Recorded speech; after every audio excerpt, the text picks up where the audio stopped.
नमस्कार दोस्तों, मैं हूं दिव्यांश। स्वागत करता हूं आपका दिव्यांश बर्थरे यूट्यूब चैनल पर। बिल्कुल सही आपने मेरा थंबनेल देखा, 1 मंथ की स्ट्रेटजी, इंग्लिश की स्ट्रेटजी।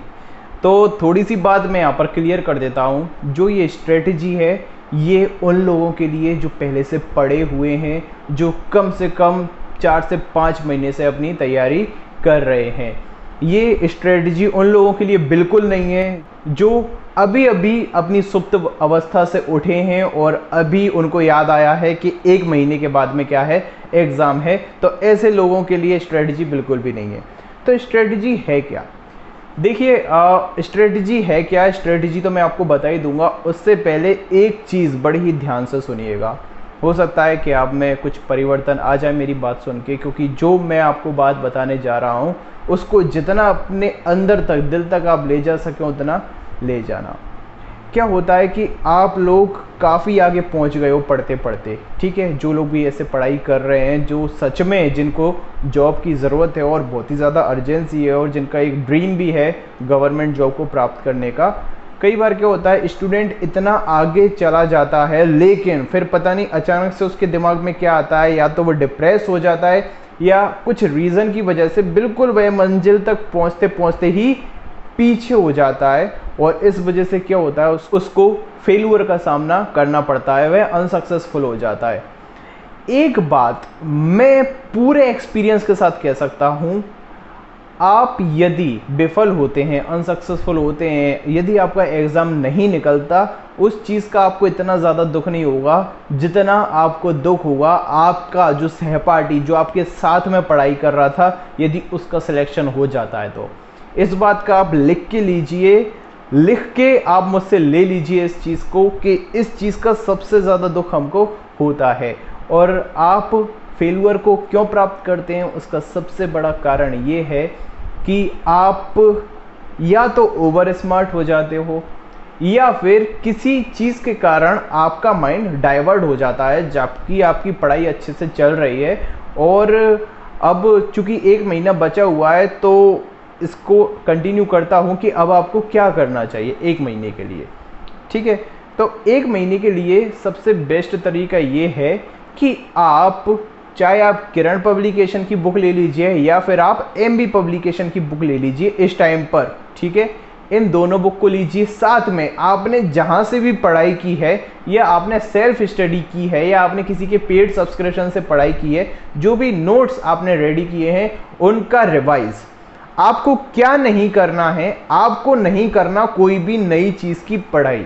यानी कि आप खुद से, यदि आप किसी के गाइडेंस में पढ़ रहे हैं तो जैसा वो आपको बता रहा है आप वैसा कीजिए, लेकिन यदि आप सेल्फ पढ़ाई कर रहे हैं तो अभी ये समय आपको केवल रिवाइज करने का। जितना भी आपने पढ़ा है, जितनी वोकैब आपने पढ़ी है, जितनी इडियम्स आपने पढ़े हैं, जितनी फ्रेजल वर्ब्स आपने पढ़ी हैं, उनका आपको क्या करना है, रिवीजन करना है। कुछ भी नया नहीं पढ़ना। यदि आपने नया पढ़ा, आई एम डेफिनेटली श्योर आप पीछे का भूल जाओगे, जो कि मोर इम्पॉर्टेंट होता है, क्योंकि जो भी टीचर होता है आपको सबसे पहले कुछ चीज़ें इंपॉर्टेंट पढ़ाता है जो एग्जाम से रिलेटेड होती हैं। यदि आप उनको छोड़ के, यदि आप फालतू की चीज़ें अभी इस टाइम पर करते हो जिसकी कोई ज़रूरत नहीं है, क्योंकि जब आप रिवाइज करोगे ना, आपका 5-6 महीने का जो रिवीजन पड़ा होगा ना आपके पास, उसको पढ़ने में ही आपको 1 महीना लग जाएगा। तो बेटर भी ये है कि आप क्या करें, रिवीजन करें अपने रूल्स का, वोकैब का।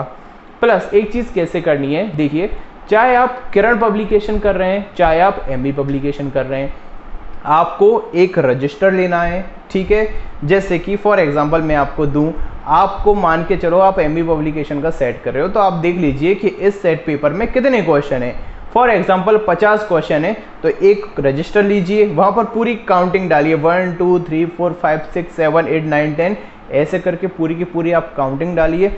देन बुक को अपने पास में रखिए और स्टार्ट सॉल्विंग, ठीक है। उनको सॉल्व करना स्टार्ट कर दीजिए, टाइम को सेट करके। टाइम बिल्कुल करेक्ट आप लगाइएगा, मैक्सिमम 40 मिनट्स। 40 मिनट्स के अंदर आपकी घर पर आपका एक कंप्लीट सेट होना चाहिए, यदि वो 100 मार्क्स का, यदि आप स्टेनोग्राफर का कर रहे हैं तो। अदरवाइज यदि 50 मार्क्स का आप सेट पेपर कर रहे हो तो कम से कम वो 20 मिनट में आपका सॉल्व हो जाना चाहिए, ठीक है। 50 मार्क्स का, इससे क्या होगी, आपकी स्पीड बढ़ेगी। तो टाइम लगाना बिल्कुल भी मत भूलिएगा, ठीक है। देन आपने चेक कर लिया और आपने क्वेश्चन को सॉल्व कर लिया, आपने उसमें जो भी डालना था डाल दिया, ABCDEFGHI।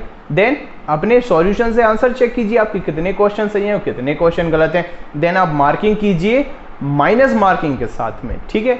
माइनस मार्किंग के साथ आप अपने मार्क्स को काउंट कीजिए और जो गलतियां आपने की हैं उनको फिर से देखिए, समझिए और उनको याद कर लीजिए। यही है एक रामबाण तरीका, 1 महीने की स्ट्रेटजी जो मैं आपको बताया है, जो मैंने आपको बताई है। इसके अलावा मुझे नहीं लगता, मेरा एक्सपीरियंस कुछ भी नहीं बोलता और मैं तो ये कतई नहीं बोलूँगा आपसे कि द हिंदू पढ़ो, ये पढ़ो, वो पढ़ो, कुछ करने की ज़रूरत नहीं है। जैसा मैंने आपको बताया वैसा आप कीजिएगा। ये स्ट्रेटजी बहुत ही ज़्यादा आपको प्रूवन साबित होगी। अगर आपको मुझ पर विश्वास है तो आप इस स्ट्रेटजी को कर सकते हैं, यदि आपको विश्वास नहीं है तो do whatever you want to do, ठीक है। आपके ऊपर डिपेंड करता है ये चीज़। तो ये मुझे बताना सही लगा क्योंकि मैं ऐसा ही करता हूँ और मैं ऐसा ही करता आ रहा हूँ और आगे भी मैं ऐसा ही करूँगा, ठीक है। तो ये सबसे बेस्ट है, रिवीजन नया कुछ भी मत कीजिएगा। और हाँ, ये फालतू के कमेंट मत करना, सर स्टेनो कैसे करें, कैसे पढ़ें, स्टेनोग्राफी में क्या आएगा, सैलरी कितनी मिलेगी, यूनिफॉर्म मिलेगी या नहीं मिलेगी, इस प्रकार के फालतू की बातें मत करना, नहीं तो है ना पोस्टमैन बन के रह जाओगे, ठीक है। चलिए मिलता हूँ आपसे नेक्स्ट वीडियो में, तब तक के लिए धन्यवाद।